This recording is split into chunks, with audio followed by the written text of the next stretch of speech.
সন্ধে হলেই মনটা কেমন যেন phuchka, chow mein, egg roll, chicken roll, pakora এসবের দিকেই ঝুঁকতে থাকে। তাই আজ সন্ধেই রেস্টুরেন্টে না গিয়ে মাকেই বললাম বাড়িতে একটু চাউমিন বানিয়ে দেবার জন্য।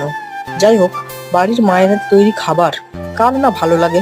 তাই ঝটপট দোকান থেকে এক প্যাকেট চাউমিন, এক প্যাকেট চেনাচুর, 3টে সসের পাতা নিয়ে চলেই এলাম।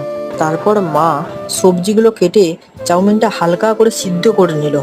তারপর হালকা করে সবজিগুলো ভেজে নিল এবং তার সাথে চাউমিনটাও ভেজে নিল।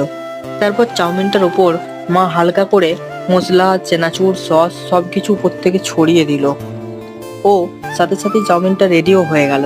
যাই হোক, এরপর মা আমাকে খাবার জন্য চাউমিনটা বাড়িয়ে দিল এবং আমি এটা স্বাদ গ্রহণ করার জন্য হালকা করে মুখে ভরে দিলাম।